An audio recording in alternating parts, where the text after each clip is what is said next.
जय हिंद दोस्तों, नमस्कार, गुड इवनिंग। कैसे हैं आप लोग? मैं उम्मीद करता हूँ आप सभी बहुत अच्छे होंगे, मस्त होंगे और अपनी तैयारी में जो है लगे होंगे, जुटे होंगे।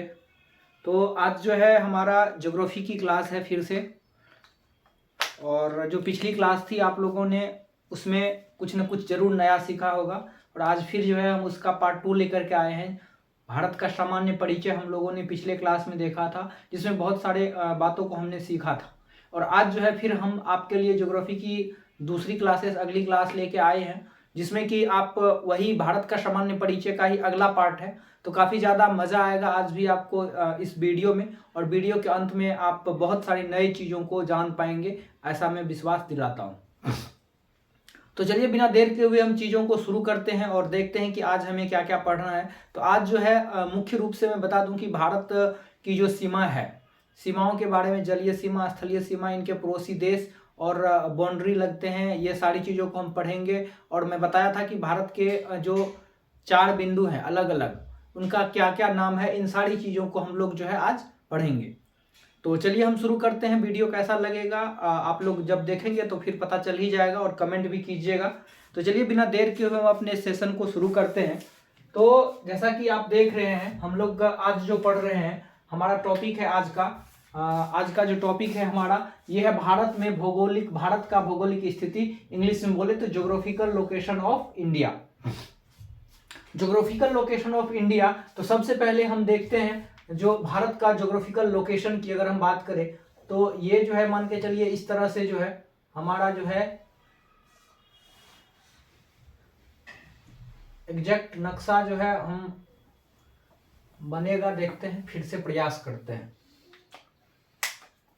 एग्जैक्ट नक्शा तो नहीं बन पाएगा, लेकिन आप समझ जाइए, मैं समझाने का प्रयास करता हूं आपको।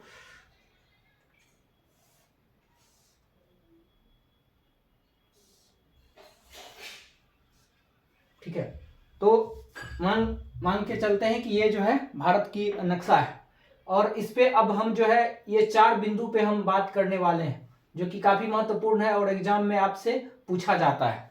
ध्यान से चीजों को देखते जाइएगा आप लोग, और मैं बताते चलता हूं। तो सबसे पहले जो हम देखते हैं, भारत में उत्तर से दक्षिण की लंबाई।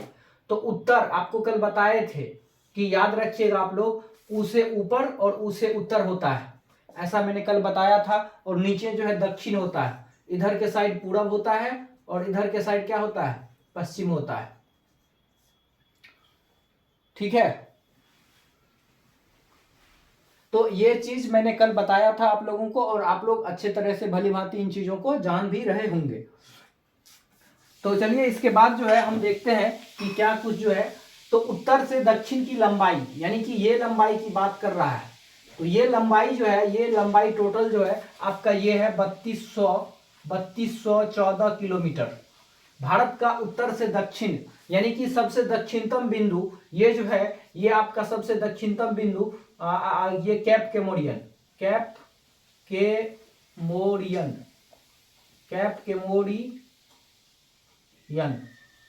ये है। और ये जो है, ये उत्तरतम बिंदु आपका क्या है, ये है इंदिरा पॉइंट। क्या है, इंदिरा पॉइंट। ठीक है, तो ये चीज आपको क्लियर हो गया होगा। अब पूरब से पश्चिम की तरफ देखते हैं। तो पूरब से पश्चिम की ये लंबाई, ठीक है, तो ये जो लंबाई है ये है आपका कितना, 2933 किलोमीटर। अच्छा, एक चीज आप लोग, ये आकृति मैंने बनाया, लगभग भारत ऐसा मतलब एक समचतुष्फलकीय आकृति है। हमारे भारत का जो आकृति है वो कैसा है, तो वो समचतुष्फलकीय भारत की आकृति है। ये आप लोगों को भली भांति पता होगा, चतुष्फलकीय आकृति है हमारा। तो 3214 किलोमीटर और 2933 किलोमीटर, ये चीज आप लोग अच्छे से समझ गए होंगे। अब देखते हैं कुल तटरेखा की लंबाई। तटरेखा का मतलब जो इलाका समुद्र से घिरा हुआ है। तो यहां से आप गुजरात से शुरू कीजिएगा, ये गुजरात हो गया। गुजरात के बाद फिर नीचे आप चले आइएगा, इस तरह से जो है राज्य है आपका, और यानी कि गुजरात से यहां से शुरू होकर के और यहां पे इधर से ऐसे घुमा करके ये पश्चिम बंगाल। तो ये सारी रेखाओं को मिला करके और आपका क्या है, तो ये कुल तट रेखा की लंबाई है। ये कितना है, तो ये है 7516 किलोमीटर। कितना है, 7516.6 किलोमीटर है कुल तट रेखा की लंबाई है। तट रेखा यानी कि जहां पे जो समुद्र वाला इलाका है, जो समुद्र से इलाका सटता है, वो क्या है, तट रेखा वाला लंबाई है। ठीक है, तो ये आपका जो है हो गया।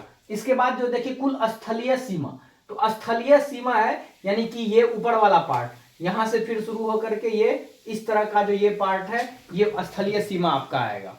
तो स्थलीय सीमा की कुल लंबाई जो है ये है आपका कितना 15,106 किलोमीटर। स्थलीय सीमा को मैं अच्छे से और बता दूं, ये देखिए ये सारे पड़ोसी देश हैं, ये हमारे स्थलीय सीमा से सटते हैं। कुल 7 देश हैं भारत के, कुल 7 देश जो है हमारे किससे सटते हैं, तो स्थलीय सीमा से सटते हैं। इन सब को आप जोड़ेंगे तो ये आपका पुर जाएगा 15,106 किलोमीटर, 106.7 किलोमीटर। ये कुल हमारा स्थलीय सीमा है। भारत की कुल स्थलीय सीमा की मैं बात करूं तो कितना हो गया, सबसे अधिक जो भारत की स्थलीय सीमा किसी पड़ोसी देश से लगती है, आपके एग्जाम में बहुत बार यह प्रश्न पूछा गया है, तो भारत की स्थलीय सीमा सबसे अधिक किस पड़ोसी देश से लगता है, तो बांग्लादेश से लगता है 4096 किलोमीटर। ये आपको याद रखने चाहिए। दूसरा जो सबसे अधिक लगता है हमारा स्थलीय सीमा वो 3488 किलोमीटर चीन के साथ लगता है। इसके बाद जो है पाकिस्तान से 3332 किलोमीटर, नेपाल से 1751 किलोमीटर, म्यांमार से 1643 किलोमीटर, भूटान से जो है 699 किलोमीटर लगभग, और अफगानिस्तान से सबसे कम 106 किलोमीटर। जो पीओके वाला एरिया है, यहाँ पीओके वाला एरिया, पाक ऑक्युपाइड कश्मीर वाला एरिया, ये हमारा किससे लगता है, तो ये अफगानिस्तान के साथ इसकी सीमा साझा होती है। तो भारत की स्थलीय सीमा सबसे अधिक किस पड़ोसी देश के साथ, बांग्लादेश के साथ, और सबसे कम किसके साथ, तो सबसे कम लगती है अफगानिस्तान के साथ। इतने चीज आप लोग को अच्छे से समझ में आ गया होगा, ऐसा मैं उम्मीद करता हूं। फिर भी कहीं आपको डाउट लग रहा है किसी पॉइंट में, तो आप कमेंट हमें जरूर कीजिएगा कि सर ये पॉइंट हमें समझ में नहीं आया, इस पॉइंट को आप फिर से बताइए। तो बिल्कुल मैं इस पॉइंट को फिर से बताऊंगा आपके सामने, फिर से मैं एक्सप्लेन करने का जो है प्रयास करूंगा, एक्सप्लेन कर दूंगा। इतनी सारी चीज समझ गए। अब चलिए स्थिति के बारे में हम देखते हैं। तो स्थिति के बारे में जो है कल भी हमने आपको बताया था, अक्षांश और देशांतर। सबसे पहले आप लोग को मैं समझा दूं थोड़ा सा अक्षांश और देशांतर के बारे में। तो ये जो है ग्लोब है, ग्लोब, ठीक है, गोल आकृति छोड़ा एक्चुअली है कि चित्रकला जो है हमारा थोड़ा सा खराब है, लेकिन फिर भी मैं आप लोगों को समझाने का प्रयास करता हूं, तो आप लोग बिल्कुल समझ जाइए। तो ये पृथ्वी के ठीक बीचों बीच हमारी कौन सी रेखा जाती है, अक्षांश रेखा एक जाती है, जिसको 0 डिग्री लाइन कहते हैं, कल मैंने बताया था, या फिर भूमध्य रेखा कहते हैं, भूमध्य रेखा कहते हैं, या फिर विषुवत रेखा कहते हैं। तीनों इसी का नाम है, 0 डिग्री लाइन, भूमध्य रेखा, विषुवत रेखा, ये सब चीज मैंने पिछले क्लास में बताया था। और इस तरह से बहुत सारी अक्षांश रेखा, टोटल अक्षांश रेखा कितनी है तो आपको बताया था मैं, याद कीजिए आप लोग 81।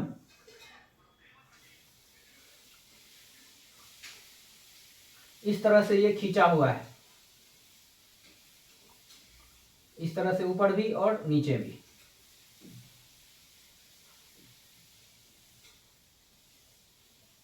ये अक्षांश रेखा इस तरह से हमारा खींचा हुआ है।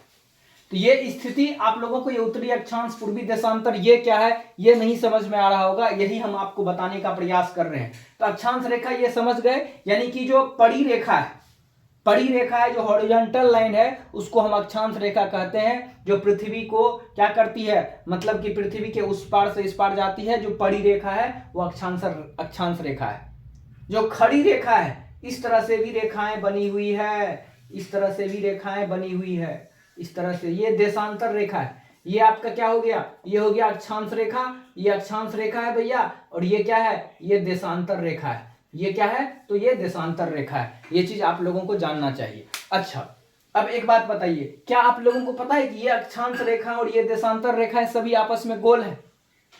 नहीं पता है, मैं बताता हूं। हम लोग अब जो ये ग्लोब है या चाहे कुछ भी चीज हम दिखा रहे हैं, और मैं थोड़ा सा साइड हो जाता हूं, तो ये मान के चलिए कि पृथ्वी हमारी कैसी है, गोल है, गोल है। तो ये देखिए, ये मार्कर है हमारे हाथ में, मार्कर है, ये गोल है। इसकी आकृति, ये वाला आकृति आप देखिए तो क्या है, ये गोल है। तो आप अगर सामने से फ्रंट व्यू इसका देखेंगे, तो सामने से अगर ये देखिए आपका लाइन ही दिख रहा है, सामने से तो इसका आधा भाग, पीछे वाला भाग तो आपका नहीं दिख रहा है, आधा भाग ही, आगे वाला भाग ही दिख रहा है। तो ये जो अक्षांश और देशांतर रेखाएं एक्चुअली हमारी पृथ्वी पर जो वास्तविक रूप में है, वो इस तरह से ऐसे करके ऐसे करके ऐसे करके पूरे गोल घुमा करके, चाहे अगर देशांतर रेखा है तो ये इस तरह से ऐसे करके आपस में ये मिली हुई है सारी रेखाएं। ये चीज अब आपको अच्छे से समझ में आ गया होगा। क्योंकि आप बुक में देखते हैं तो यह बुक जो है 3D नहीं है, इसीलिए आपको जो है सिर्फ ये 2D है, 1D है, तो इसीलिए आपको ये सामने वाला भाग ही दिखता है। ठीक है, चलिए तो अब देखिए ये जो हमारा उत्तरी बिंदु है, दक्षिणी बिंदु है, पूर्वी है और पश्चिमी है। तो ये उत्तरी बिंदु जो है केप कैमोडियन, ये कहां पे है? तो ये आपका तमिलनाडु में है। कहां पे है? तमिलनाडु में। तमिलनाडु में। ये कहां पे है भैया? इंदिरा पॉइंट, तो ये है जम्मू कश्मीर में। जम्मू कश्मीर में, ठीक है, ये जम्मू कश्मीर में है। उसके बाद पूर्वी और पश्चिमी। पूर्वी बिंदु का सबसे अगर हम बात करें, भारत का सबसे पूर्वी बिंदु, तो उत्तरी बिंदु आपका हो गया इंदिरा कॉल, और दक्षिणी बिंदु मैंने बता दिया, दक्षिणी बिंदु जो है केप कैमोडियन। केप कैमोडियन इसका नाम है, ठीक है। लेकिन ये आप एक चीज गौर कीजिएगा कि ये भारत के मुख्य भूमि का भाग है। ये केप कैमोडियन जो है जिसकी स्थिति है, ये स्थिति जो है, ये स्थिति 6 डिग्री 4 मिनट जो है, केप कैमोडियन वाला पार्ट जो है 6 डिग्री 4 मिनट, ये मुख्य भूमि का है।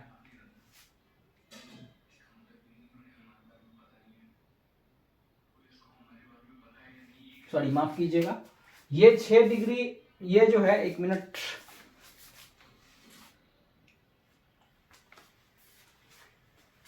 हाँ, ये 6 डिग्री 4 मिनट की मुख्य भूमिका है। लेकिन यहां पे आप देखिएगा तो ये अंडमान और निकोबार है। थोड़ा सा मैं इसको मिटाता हूं।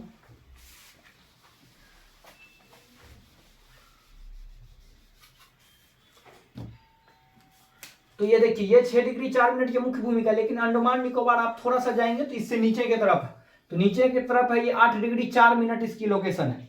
ठीक है, तो जब भी आपको मुख्य भूमिका कहे तो मुख्य भूमिका ये 6 डिग्री 4 मिनट ही है। ठीक है, 6 डिग्री 4 मिनट जो है आपके ये मुख्य भूमिका माना जाता है। ठीक है, सॉरी माफ कीजिएगा, ये उल्टा हो गया। ये मुख्य भूमिका 8 डिग्री 4 मिनट है, और ये जो है ये 6 डिग्री 4 मिनट है। अब ये कैसे देखिए, यहां 0 से शुरू होगा, 1 2 3 4 5 6 करके ऐसे आएगा। ये अंडमान निकोबार वाला पार्ट नीचे है, तो पहले 6 आएगा तब ना 8 आएगा, पहले 6 आएगा। तो ये भारत की स्थिति जो है लगभग ये यहां पे है, भारत की स्थिति यहां पे है। तो ये 6 डिग्री मुख्य भूमि, जैसे ही कहेगा भारत का सबसे दक्षिणतम बिंदु, तो भारत का सबसे दक्षिणतम बिंदु जो है ये वाला पॉइंट, इसका नाम है क्या? इंदिरा पॉइंट। इंदिरा पॉइंट, क्या नाम है इसका? इंदिरा पॉइंट, भारत के सबसे दक्षिणतम बिंदु का है। और ये माफ कीजिएगा, ये है आपका इंदिरा कोल। क्या है ये इंदिरा कोल है। तो भारत के मुख्य, जैसे ही कहेगा भारत का दक्षिणतम बिंदु, तो ये इंदिरा पॉइंट अंडमान और निकोबार में चले जाइएगा, जिसकी अवस्थिति 6 डिग्री 4 मिनट है। 6 डिग्री 4 मिनट। अब भारत की स्थिति को देखिए, मैं इस पॉइंट को बता रहा हूं, भारत की स्थिति 6 डिग्री 4 मिनट, यानी कि भारत का जो है 6 डिग्री 4 मिनट से लेकर के और ऊपर चले जाइए Indira point 37 degree 6 minute. 37 degree, ये वाला पॉइंट कितना है? 37 डिग्री 6 मिनट। कौन सा? उत्तरी अक्षांश। उत्तरी अक्षांश। तो भैया ये बताइए कि ऐसे ऐसी जो रेखाएं गई है, ये सारी कौन सी रेखाएं हैं? हमारी अक्षांश रेखा है, न कि देशांतर रेखा। देशांतर रेखा तो ये है, ये है। तो ऐसी ऐसी जो रेखाएं गई है, ये सारी कौन सी है? अक्षांश रेखा है। तो यानी कि ये ऐसे ऐसे भारत के यहां से भी एक अक्षांश रेखा गया होगा, ऐसे ऐसे अक्षांश रेखा गया होगा, ऐसे ऐसे ये सारा अक्षांश रेखा गया है, इस तरह से गया है। तो ये अक्षांश, अब ये चीज आपको समझ में आ गया होगा, 6 डिग्री 4 मिनट, यानी कि ये 6 डिग्री 4 मिनट आपका यहां हो गया, और 37 डिग्री 6 मिनट, ये 37 डिग्री 6 मिनट यहां और 6 डिग्री 4 मिनट यहां, ये अक्षांश होगा, अक्षांश विस्तार हो गया भारत का। अक्षांश विस्तार ऐसे ऐसे ही होगा। अब चलते हैं देशांतरीय विस्तार। तो देशांतरीय विस्तार, तो अक्षांश रेखा तो चले गया इधर से, चलिए एक अलग में फिगर बनाते हैं। अब देखिए देशांतरीय विस्तार, तो देशांतर रेखा इधर से जाएगा, इधर से इस तरह से ऐसे करके देशांतर रेखा जाएगा, जाएगा कि नहीं जाएगा? जाएगा। तो देशांतरीय विस्तार जो है, तो ये देशांतरीय विस्तार, ये भी कितना से, ये भी शुरू होता है, और ये आपका कितना हो गया? ये 68 डिग्री 68.7 से लेकर के, और ये कितना हो जाएगा? तो ये हो जाएगा 97.25। ठीक है, ये आपका कितना है? ये देशांतरीय विस्तार है और यह पूर्वी देशांतर आपका है। ठीक है, तो भारत का जो सबसे पूर्वोत्तर बिंदु है, पूर्व किधर है, इधर की तरफ है, तो पूर्वोत्तर बिंदु ये कहां पे है, ये है किबीथु। कौन सा है, किबीथु, किबीथु ये कहां पे है भैया, तो ये अरुणाचल प्रदेश में है, अरुणाचल प्रदेश। किबीथु कहां पे है, अरुणाचल प्रदेश में, ये आपको याद रखना है। और ये जो है ये गुजरात में है आपका, गुजरात में गोहर माथा, अलग अलग इसका नाम है। तो ये चारों पॉइंट का लोकेशन मैंने आपको बताया। ये आपका हो गया कहां पे, ये आपका हो गया अंडमान और निकोबार द्वीप समूह में, जिसका नाम क्या है आपका, इंदिरा पॉइंट है, इंदिरा पॉइंट है, या फिर पिग्मेलियन पॉइंट भी इसको हम कहते हैं। 37 डिग्री 6 मिनट इंदिरा कोल है, ये जम्मू कश्मीर में है। उसके बाद 68 डिग्री 7 मिनट, 68 डिग्री 7 मिनट ये कहां पे है आपका, तो ये आपका है 68 डिग्री 7 मिनट, ये कहां पे है, तो ये आपका है गुजरात में। ठीक है, और ये 97 डिग्री गुजरात में, जिसका नाम है गोहर माथा। और ये जो 97 डिग्री 25 मिनट ये कहां पे है, तो ये है आपका अरुणाचल प्रदेश में, जिसका नाम की किबीथु है। तो आई थिंक ये सभी जानकारी आपको समझ में आ गया होगा। अच्छा चलिए, एक प्रश्न बहुत ही अच्छा है, मैं आपको बता देता हूं और शायद बहुत कम जगह आपको देखने को मिलेगा। किबीथु है, ये जो जिले का नाम है किबीथु का, ये अंजा जिला है। किबीथु का लोकेशन अगर कभी पूछ दे तो आपको याद रखना है, ये अंजा जिला में इसकी स्थिति है, प्रॉपर जिला अगर पूछ दे। बहुत अगर अंदर से पूछेगा स्टेट पीसीएस वगैरह में कि भारत का सबसे पूर्वोत्तर बिंदु किबीथु अरुणाचल प्रदेश के किस जिले में स्थित है, तो नाम याद रखना है अंजा जिला। जिला का नाम कौन सा है, तो अंजा जिला आपको याद रखना है। और ये तो आपको पता ही है, गोहर माथा जो है ये कहां पे है, ये कच्छ में है, ये कच्छ में है। तो ये सारी जानकारी जो थी ये भारत के भौगोलिक अवस्थिति को लेकर के थी। इसके अलावा अब हम अगले पॉइंट की तरफ चलते हैं। तो भारत का जो है कुछ सीमा रेखा है, अलग अलग नाम क्या है, तो रेड क्लिफ भारत पाकिस्तान के बीच भी है और भारत बांग्लादेश के भी बीच है। एक्चुअली जो यहां पे आप देखिएगा भारत की स्थिति में, यहां पे पाकिस्तान है और ये बांग्लादेश है। भारत की जो स्थिति आप देखिएगा, जो भारत की स्थिति है, भारत की स्थिति, तो यहां पे भी देखिएगा आप क्या है, यहां पे पाकिस्तान है और ये वाला बांग्लादेश है। तो आजादी के समय दोनों एक ही था, ये था क्या, ये था पूर्वी पाकिस्तान और ये था पश्चिमी पाकिस्तान।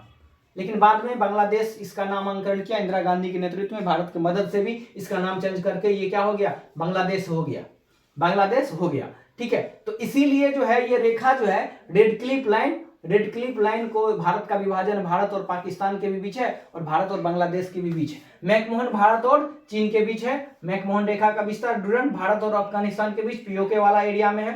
ठीक है, इसके अलावा आप देखिए भारत में कुछ चैनल है, जैसे कि 6 डिग्री चैनल ग्रेट निकोबार और सुमात्रा जो कि इंडोनेशिया में है, इसको अलग करता है। इसके अलावा 8 डिग्री चैनल देखिएगा तो मालदीव और मिनिकॉय को अलग करता है। 9 डिग्री चैनल मिनिकॉय और लक्षद्वीप को अलग करता है। 10 डिग्री चैनल अंडमान और निकोबार में ही है, जो कि लघु अंडमान और कार निकोबार को अलग करता है। इसके अलावा आप देखिएगा ग्रेट चैनल, तो ग्रेट चैनल जो है इंदिरा पॉइंट और इंडोनेशिया, ग्रेट चैनल जो है आपका इंदिरा पॉइंट, जो सबसे ये नीचे वाला पार्ट है, जो ये वाला पार्ट है। ठीक है, इंदिरा पॉइंट यानी कि तमिलनाडु, अंडमान और निकोबार वाला पॉइंट, तो ये जो है इंडोनेशिया को किससे, इंदिरा पॉइंट, और ग्रेट चैनल जो इंडोनेशिया और इंदिरा पॉइंट को अलग करता है। पाक जल संधि भारत और श्रीलंका को, यहाँ पे श्रीलंका है तो पाक जल डमरू मध्य के द्वारा भारत और श्रीलंका अलग होते हैं। कोको द्वीप भारत, अंडमान और निकोबार, अंडमान और कोको द्वीप को अलग करता है। ये जो है कहाँ पे है, ये म्यांमार में है, पहले हमारा ही हिस्सा था, ये कोको द्वीप भारत का ही हिस्सा था। ठीक है, तो ये सारी चीज आपने देखा जो कि आपके एग्जाम के दृष्टिकोण से काफी ज्यादा ये महत्वपूर्ण है। बाकी आपको कुछ और लगता है इसके बारे में, कुछ और आप जानते हैं तो आप कमेंट कर सकते हैं, या कोई आपको डाउट है, कहीं पे संदेह है तो बिल्कुल आप हमसे कमेंट करके पूछ सकते हैं। तो जानकारी कैसी लगी कमेंट जरूर कीजिएगा। और आपके लिए जाते जाते कुछ क्वेश्चंस मैं पूछ लूँ, जैसा कि मैं हमेशा अपने सभी वीडियो में पूछता हूँ। तो बताइएगा कि भारत में कर्क रेखा की लंबाई सबसे अधिक किस राज्य में है, सबसे अधिक किस राज्य में है, किस राज्य में है। कर्क रेखा पर स्थित 2 राजधानी का नाम आपको बताना है। कर्क रेखा पर स्थित 2 राजधानी के नाम भी आपको कमेंट बॉक्स में कमेंट करना है। इसके अलावा आपको जो कमेंट करना है, क्वेश्चन ये है कि किस राज्य की तटरेखा सबसे लंबी है। आपके एग्जाम में यही प्रश्न पूछा हुआ था कि भारत के किस राज्य की तटरेखा सबसे लंबी है। तो सबसे लंबी और दूसरी सबसे लंबी तटरेखा दोनों आपको कमेंट बॉक्स में कमेंट करना है। ठीक है, तो ये सारे प्रश्न आप कमेंट कीजिएगा। बाकी वीडियो कैसा लगा और क्या कुछ सोचते हैं तो आप भी कमेंट कीजिएगा। आप हमसे जुड़ना चाहते हैं, हमारे सोशल मीडिया से आप अपडेट चाहते हैं तो आप हमारे कमेंट सेक्शन में डिस्क्रिप्शन में आपको लिंक मिल जाएगा, वहां से आप जुड़ जाइए और सारी अपडेटेड इन्फॉर्मेशन को आप पा सकते हैं। तो चलिए फिर मिलेंगे नेक्स्ट वीडियो में, नेक्स्ट क्लास में। आज के लिए फिर इतना ही। जय हिंद, जय भारत।